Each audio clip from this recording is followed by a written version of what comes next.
Transcription number 11. Sir, several questions raised regarding the Defense Ministry and the External Affairs and Irrigation Ministries have been clarified by my colleagues from those ministries. My task, therefore, has been simplified to that extent.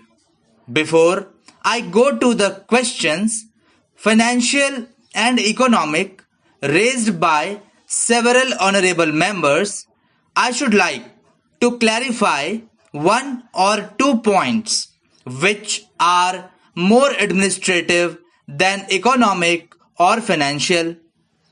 One of them was raised by my honorable friend.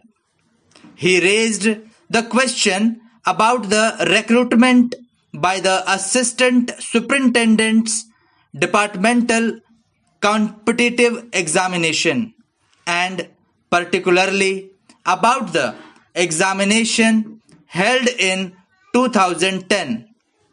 He said that about rupees 6 crores were spent for the 2010 examination and later it was declared that no vacancies were available.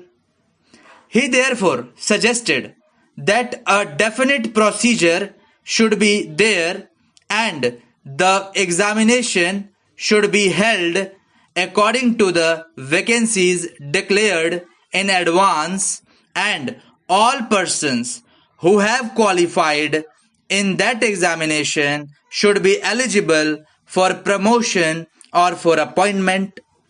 Sir, I do not know whether the honorable member knows how these vacancies are filled.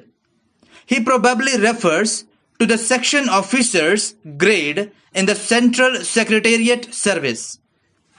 This is filled 50% by direct recruitment and 25% by departmental competitive examination open to the assistants, that is the next lower grade, and the rest 25% by promotion of the assistants on the basis of seniority subject to fitness.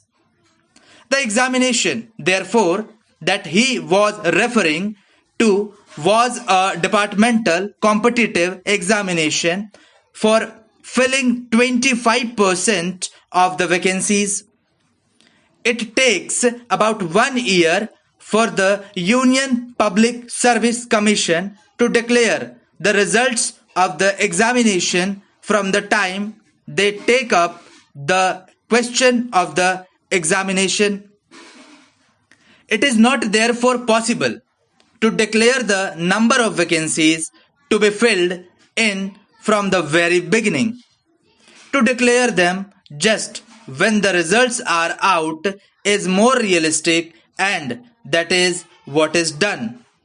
Sir, if the examination is treated as qualifying examination, the number of persons who will thus become eligible for appointment will be quite unrelated to the number of vacancies to be filled in, and then the very situation which the honorable member wishes to avoid would arise.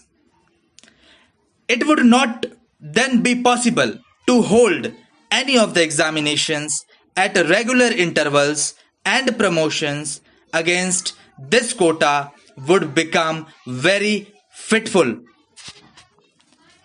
The honorable member also suggested that the rules for recruitment and promotion, etc., should be uniform for all ministries, whether participating in the Central Secretariat Service Scheme or not. It must be, and this is so, except for the Ministry of External Affairs and the Railways. These have different rules, but these rules are very much similar and there is not much difference. But because these persons are recruited for different purposes and by different agencies they are separate. Therefore, his purpose in saying that there should be uniformity is almost carried out. The only difference is that the Ministry of Home Affairs does not control the services in these two ministries. Then, sir, questions were raised about backward areas and the backward states, and also about the city of Kolkata. If the budget is properly about the scrutinized, it would be found that assistance is provided for the states, particularly the backward states, and the Finance Commission, which assesses the overall requirements of the states, takes this into consideration and makes its recommendations, which are carried out every time the Finance Commission's recommendations are received, and they are received periodically according to the Constitution. Sir, I would like to give the total amount paid to the states on this account. The main objective of planning is to create conditions in which living standards are raised in a sufficiently reasonable level and all citizens are given full and equal opportunity for growth and service. The plans seeks to provide a balanced emphasis on increase in production and employment. The development plans are thus accepted as the means for ensuring equitable development in the field of social services. There is no reason to suppose that the needs of the less fortunate or prosperous states are being neglected. But it would not be proper to expect that all these differences could be wiped out now immediately. It must be seen whether we are going towards that very end or not. We are deliberately going towards that end, and we hope and trust in the course of time these inequalities would be wiped out.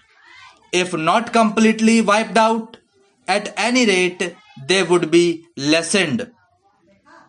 My honorable friend complained about inadequate provision included in the plan for meeting the growing requirements of the city of Calcutta, where even the basic services like water supply, sewage, disposal, and drainage were not being augmented, and that the central government was not enthusiastic about solving these difficulties. Thank you.